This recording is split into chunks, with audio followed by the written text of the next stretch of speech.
sampai juga ke BDB. Jadi waktu bikin BDB itu sebetulnya idenya ternyata orang Indonesia tuh malas baca. Hampir 85% orang Indonesia tuh malas baca. That's why Twitter tuh di Indonesia sangat sukses karena hanya 160 karakter orang bisa dapat grab, bisa grab the whole information katanya. Yang which is sebetulnya pas dibaca jadinya malah lebih dulu sih sebetulnya dari 160 karakter itu. Yang orang baca ini baru headline-nya doang. Jokowi meninggal padahal di film. Wah mereka langsung Jokowi meninggal langsung comel yang lain padahal itu di film. Jadi that's why Twitter sukses banget di Indonesia dan kita meyakini orang Indonesia nggak suka baca dan malas baca, akhirnya dibuatlah si BDB which is berita dibaca. Oke. Ini background-nya kurang lebih nggak suka baca.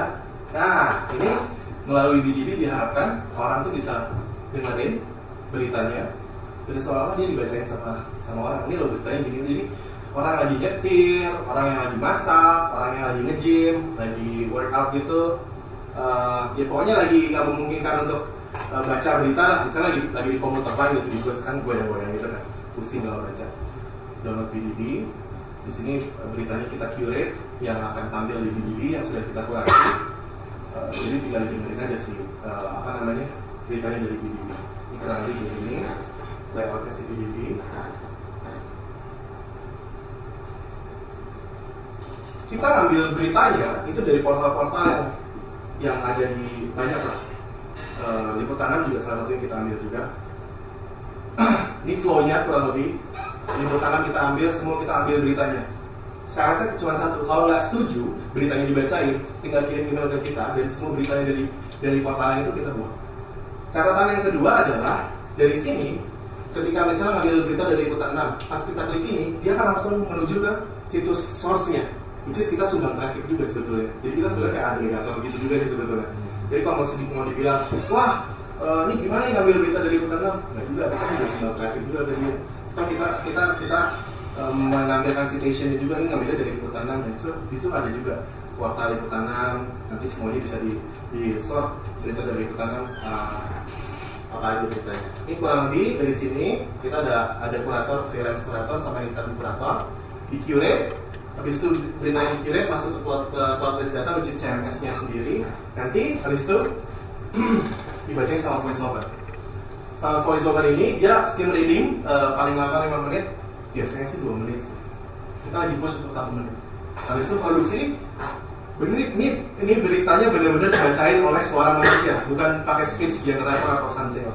Ini benar-benar dibacain sama manusia dan setelah direkam, habis itu diupload ke cloud. Ini kurang lebih flow-nya kayak gini. Kita sekarang lagi mau bikin studio lagi untuk memperbanyak produksi berita. Sekarang itu produksi beritanya untuk dibacain 50-100 satu hari. Plot beritanya. Mungkin akan kita kejar ke 200-300 sih per hari ini. Dengan catatan, kita nggak ngincer quality, tapi kita ngincernya quality-nya. Jadi nggak beritanya tuh yang timeless gitu loh. Tipikal yang dibaca sekarang, besok dibaca kayak nggak bagus lagi. Nah, yang terakhir, aku mau ngajak teman-teman untuk misalnya developer ini, teman-teman yang punya ide, gue mau bikin ini, datang ke kita, ceritain idenya apa, oke? Kita akan telanjangin bisnis model kanvasnya bareng-bareng. Kalau itu memungkinkan generate money, setelah kita produksi dan kita jual, kita akan bagi 5% dari net profit setiap tahun sama yang ngasih ide. Cuma datang gini, Rif, gue dapat problems nih, problemsnya gini, dan gue akan solve dengan value-nya seperti ini. Which is sebenarnya gue datang dengan problems, kayaknya keren nih mau bikin gini, bikin dong. Gimana menurut lo? Lo cukup datang ke gue dengan kayak gitu doang, dan kita akan ngomongin kalau misalnya setelah ditelanjangin bisnis model kanvasnya, dan generate money, kita akan produksi 5% setiap tahun. So, share your ideas and be our shareholder sebetulnya, gitu. Oke? Ini maksudnya apa sih gajah ini? Nah, share itu kan kayak aku bilang tadi, kita inkubasi sendiri. kita membentuk banyak startup yang which is tadi produk-produk tadi. Karena nanti ke depannya si produk-produk yang tadi itu kita akan bikin satu, which is sebenarnya kita lagi bikin satu company sendiri. Nanti ketika ini besar, growth, kita lepas, kita bikin PT baru dan buka kantor baru jadi satu startup. BDB bentar lagi sih ya, buka. Kita pisahin PT-nya mungkin, terus kita buka kantor baru. Kurang lebih kayak gitu. Jadi ini sebetulnya filosofinya adalah gajah ini adalah korporat yang besar, dan ini kita akan serbu si gajah ini dengan si kecil-kecil ini, si semut-semut kecil ini. Oke?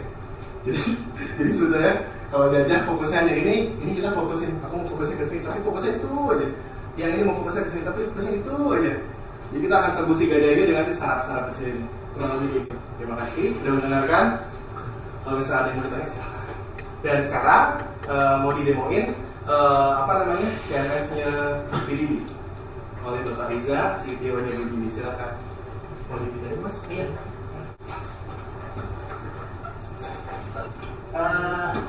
Ini CMS kita, Content Management System kita. Kita namakan BDB Manager. Saya cerita background-nya sedikit, teknisnya.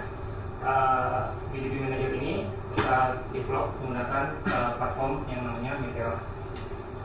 Udah ada yang tahu Meteor? Ya. Meteor itu platform yang dibangun di atas AWS. Ya. Mungkin saya perlu cerita sedikit tentang Meteornya. Kalau yang develop pada umumnya yang sekarang terjadi adalah JavaScript ada di client side. Entah itu pakai Backbone, Angular, Knockout, Gen, terus Batman dan lain-lain. Okay. Termasuk jQuery. Dan di servernya kita biasa pakai Ruby, PHP, Python. Okay. Terus ada satu metode lagi yang di client dan di servernya menggunakan JavaScript. Di client yang masih tetap menggunakan Backbone, Angular dan lain-lain. Sementara servernya menggunakan Node.js, pakai framework Express, Sales atau yang lain. Okay. Meteor beda. Yang bikin beda adalah di client dan di server dua-duanya Meteor. Code-nya bisa di-share antara client dan server seamlessly, dan untuk bikin aplikasi real time dengan Meteor mudah sekali karena dia synchronize database. Di client ada database, di server ada database. Jadi kalau mau didemokan real time-nya bisa kita lihat misalnya di sini. Contoh channel-nya. Oke. Misalnya contohnya di sini channel ya. Ini dari sisi klien kita bisa langsung insert dari client side channel.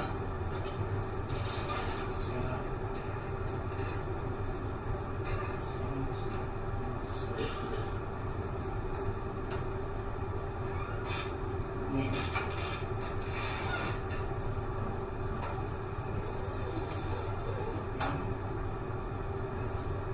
That's not very any types. Yes, this one. Okay. And in the client side, we can also insert. Yeah. Let's see our programming. This is our programming. It's not programming. Let's try insert.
Okay. This is real time. Very good. Okay. That's it. So how long have you all been using Meteor? For about 3 months, Okay. I'm a little bit guilty for this project, for using this material, and we'll see what will gonna happen, and surprisingly good, very good, and material makes programming web makes me happy. Sebelum ini kamu pakai apa? Usually I'm using PHP, but I hate it. I'm using Python recently. I love it. Yeah. But I don't. I'm not. Python in long term scaling is not very good. There's no trading is hard. Yeah. Make application like this in real time is very hard. Because this is more than just a language, right? Yeah. Yes. Yeah, language configure framework and stuff. This is a platform. Yeah. It runs on its own server as well? Or Yeah, what is we it? use virtual machine. Tapi bagi yang hosting apa, kamu pakai server apa? What does it run off? Nginx, yeah. We use Node.js and proxy. Nginx has a proxy. So Node.js Express or something? No, just pure Node.js. This is pure Node.js. In the server side, yes. Do you do any testing like with Jasmine or Mocha? No, nothing. The minus thing about Meteor is the testing framework is not mature yet, so it's kind of hard right now. But there is some tools, testing tools coming, and we'll see. Yeah, we'll see. I remember when Meteor first came out, people were talking about like the security of it being big issues and stuff. Yeah. So is this for like an internal CMS only, or is this for public people as well? This is for the Internal only. Yes. Oh, okay. So it'll be like behind a firewall and whatever. Correct. So what does it do other than just doing some CRUD? So saya lihat di sini lebih kepada like doing some CRUD management, right? Yeah. Create, update, delete. What else? Yang dari sisi kelebihan Meteor is the whole synchronizing, right? What do you use that synchronizing ability for? First of all, just for fun. We use audio upload. Okay. So Node.js is non-blocking. So when we upload the file, we can do anything else. We just leave it and we do anything else when we upload the file, and the server will take care of the file up until the callback. Yeah. What the database you use? Meteor right now just using MongoDB. You don't have any issue with the write on MongoDB or the MongoDB service cluster or not? Not yet. But it's internal, so I mean the number of users is going to be like what? Yeah, maybe 10 or 20 at least. And the interesting part also, the API is also provided by Meteor components. So, for example, we want to use API like this. The code is very minimal, I can see. Sure. So does the mobile app Yeah, pull pull from here, yes.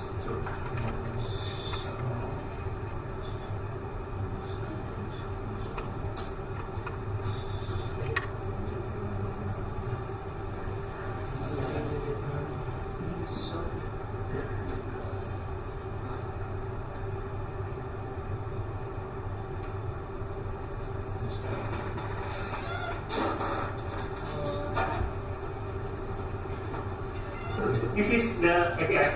Okay. Just regular MongoDB selection, and we push to array and return it. That's it. Cool. Yeah, that's it. Lurus sendiri terus lewatin lagi. Di pertama. You're a Zen fan. That's good. Yes. Yeah, I see good power. Sorry. Beeline. Yeah. So I'm keen to understand the application itself. So when they do the recording and stuff like that, that happens outside of this application. Yes. And then you guys just upload it to this app. Yeah, and then we upload it in the front end side, and we add use CMS. Okay. And then on the iOS side itself, how did you guys build that? Is it just straight up iOS? Native iOS, native Android. Yes. And do you all like pull in feeds from these new sites and then all of that happens externally and then people just upload content straight into this? We have user called curator and co-curator to find interesting news, and they insert into our CMS that will be queued to Algae Engineer to product the audio. Penasaran sama itu ya. Udah tahu lama Meteor, betul dari awal tahun launching, tapi nggak pernah pakai karena itu masih biasa banget. Di Alpha. Apa sih kelemahan selama ini kan seperti itu? Kelemahannya adalah dia hanya tergantung kepada MongoDB database-nya. Untuk versi di roadmap versi 1 bakal disupport bahkan sampai ke MySQL dia udah disupport nantinya sih. Roadmapnya kita udah mulai ke situ. Kekurangan lainnya ya karena dia masih baru, package-nya masih kalah lah sama NPM ya, gitu jelas ya, masih jauh, dan dia terpisah dengan NPM. Bisa pakai NPM tapi harus ada kayak dia punya paket untuk menggunakan paket NPM gitu untuk sekarang. Dia punya paket NPM ya. Jadi Meteor sendiri kalau paketnya kayak BlackBerry bisa install Android ya. jauh banget. Nggak tahu kalau itu. Saya pakai Nokia. Ya, jadi misalnya ini ya contohnya upload audio, terus pada saat diupload, setelah selesai diupload saya harus mengkalkulasi durasinya. Itu nanti si Meteor belum bisa. Tapi ada paket di NPM yang bisa melakukan itu. Jadi yang saya lakukan adalah dari client side, saya send datanya ke server kalkulasi balik ke client. Nah di server side-nya itu Node.js. Jadi mau pakai NPM apa juga bisa di server side. Tapi kalau misalnya kita add kayak gini,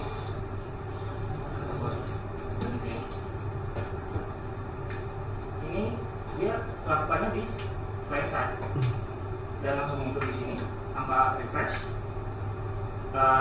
Di background si Meteor melakukan syncing antara in browser database dengan Meteor dengan MongoDB database di server. So what database does it use on the client? Mini Mongo, they call it Mini Mongo.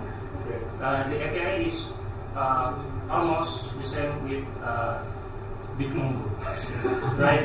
It's fine, count, fine one, almost similar.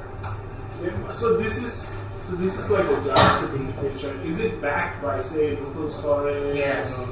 Or- Mini Mongo is a wrapper for in browser database, which is SQLite, right? Yeah, I mean it depends. So like different, like when you say IndexedDB. Oh, IndexedDB, okay. Yeah, and then there's local storage and stuff like that. Okay, that's cool.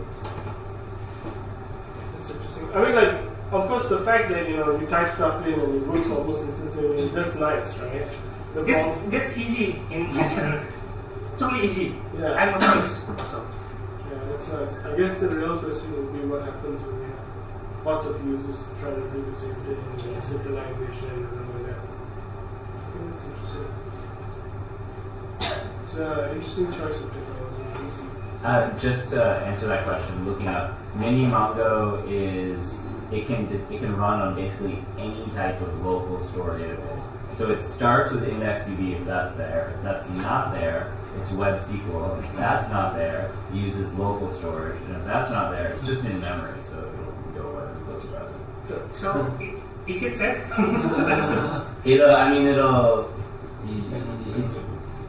It falls back on different things. There is one, I know that PostDB. PostDB is like CouchDB in browser. CouchDB, yeah. I like CouchDB, so I hope one day Meta will use CouchDB. Okay, that's good. Saya punya pertanyaan lagi, mungkin dari sisi bisnis sama dari sisi teknikal. Scaling strateginya gimana sih? Dari sisi bisnis tadi kan semuanya kan pakai manual ya. Jadi mulai dari recording, curating news, dan juga untuk dari sisi teknologinya, kayak teknologi yang relatively new, gimana strategi untuk scalingnya? Ya, misal ada thousands of users listening to the same news. Kita sih memang sekarang maksudnya gini, untuk skema yang ini kita selalu lean startup sih. Maksudnya kita pakai VTS sekarang yang ada dengan kayak gini. Kita mau coba untuk kita monitor terus load balancernya kayak dia berapa persen. Dan kita lihat peak time-nya nanti ke depannya mungkin akan di benchmark terus setelah nanti mungkin sudah kalau kita lebih lanjut untuk ini user segini akan load berapa di servernya belum kesana. Cuman yang sekarang kita lagi fokusin adalah perbanyak kontennya dulu. Karena memang startup kan, lean startup itu masih di phase awal sebetulnya. Jadi nanti kita mungkin kayak growth-nya akan parameternya dari jumlah usernya. Ketika nge-load-nya udah 80% mungkin baru kita akan buka si load balancer di satu server mungkin. Untuk yang tadi, tapi kalau mau dilihat ini mau kayak gimana sih growth-nya dari sisi usernya atau kayak gimana? Ya kita lihat lagi. Kalau menurutku targetku 1 tahun 1 juta lah dengan yang BDB 1 tahun 1 juta. Yang download ya? Dan menggunakan. How many active users do you guys have today? Sekarang itu yang download totalnya ya kita udah jalan 3 minggu setengah belum nyampe sebulan 250 dan belum marketing apa-apa, cuman kita aja di social media path apa gitu sambil men-scale juga sih kayak gimana sih performance-nya dan sekarang sih masih enteng banget sih kalau dilihat 250 gitu-gitu. 250 karena user listening atau listeningnya setengahnya 150 yang aktif. Yang sudah pernah menginstal 260.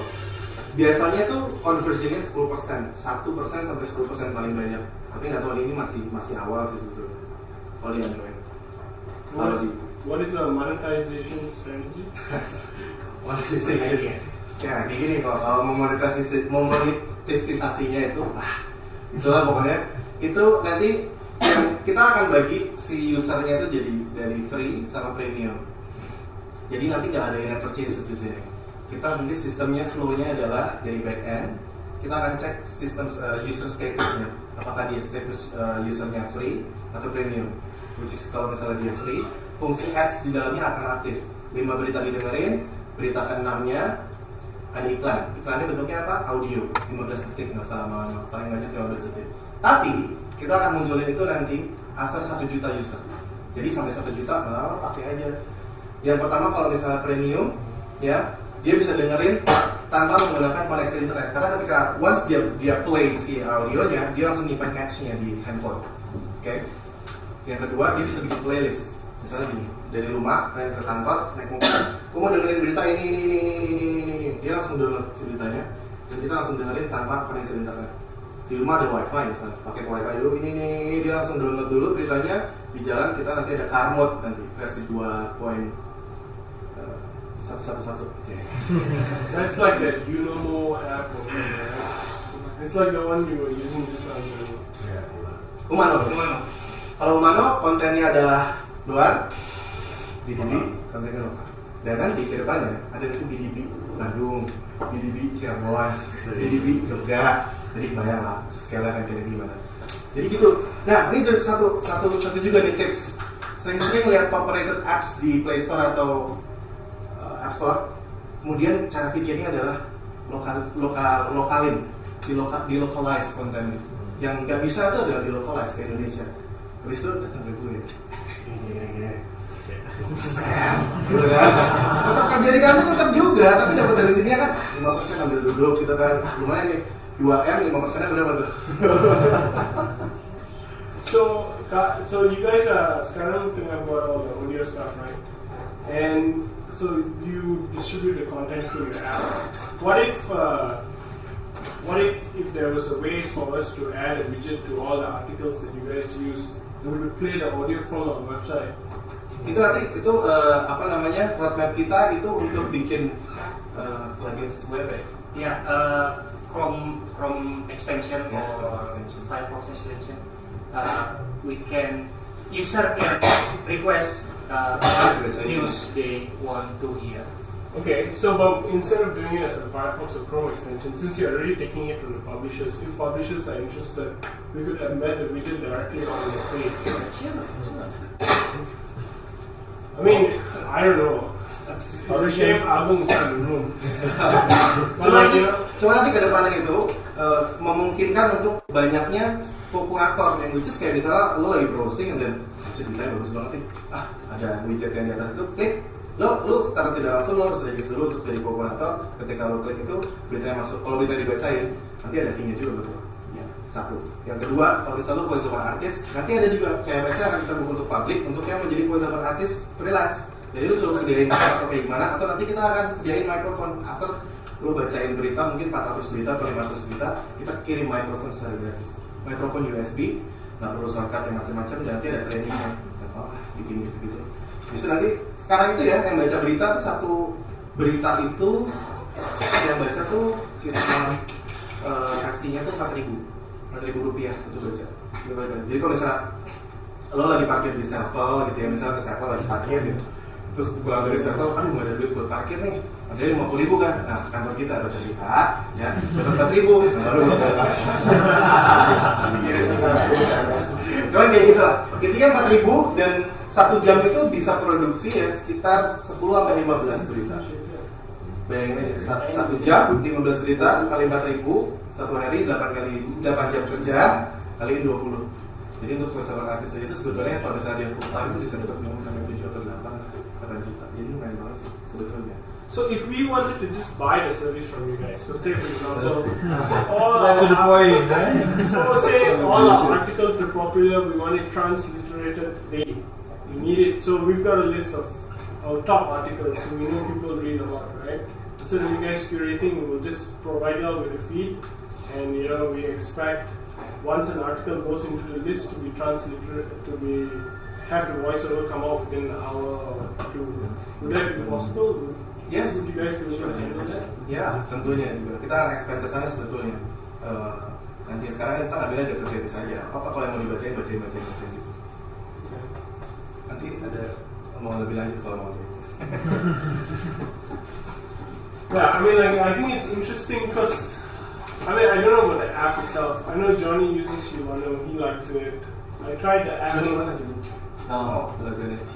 Okay. And I definitely agree with you. I think localization is key. That's part of the reason why we're here and we're building 10.6 and kind of making it more interesting. But also just from our side as a publisher, I think we'd be keen to get our content out in different medium. We're doing a lot of stuff on video. We've already obviously got text and photos. Audio is definitely an area that I think would be interesting, especially if the widget works well with Blackberries and stuff like that. Yeah, and also like we know the articles that are becoming popular, so we could push that to you early and then get it already transcoded when it's popular. Sure. Cool. Jangan lupa itu.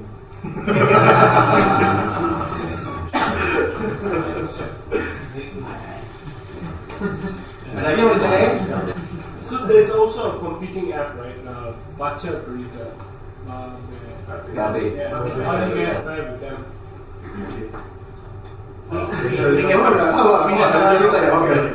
I just downloaded it on the Android store. It actually looks pretty nice. It's actually pretty well done. Main games. Nggak pernah lihat kompetisi Please. Enggak sih, Tapi, Itu 5% terus tuh. Mohon nggak persen. It's actually pretty slick.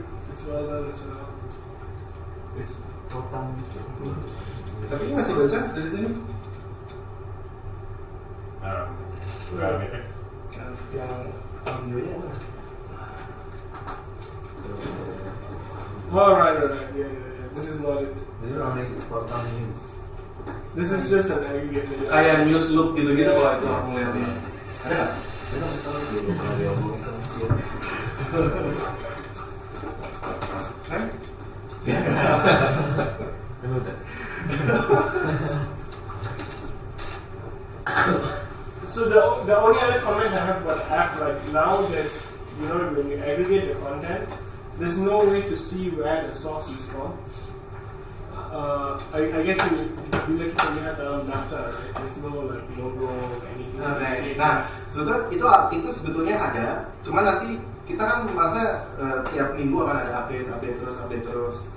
Jadi sebetulnya itu sudah ada di roadmap itu sudah ada di next update ini mas. Itu nanti ada di situ. Sumbernya siapa, yang bacain siapa, beritanya itu ada.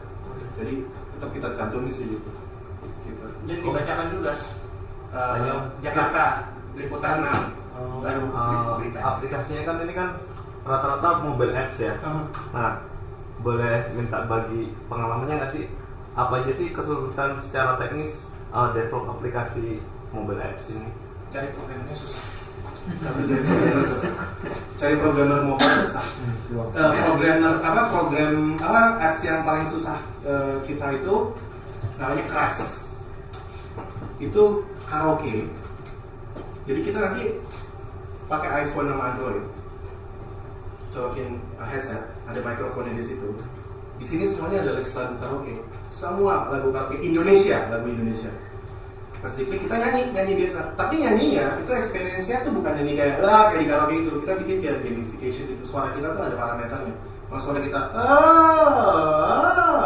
tiap lagu ada template-nya. Kalau kita nyanyinya benar, itu dapat poin banyak. Kayak gitar hero ya. Ya, kayak gitu. Soalnya suara kita. Satu, setelah kita rekam, dan suara kita itu kita tuh sempat 3 bulan kemarin riset untuk bikin engine audionya. Programmernya di Bandung, udah tua programmernya.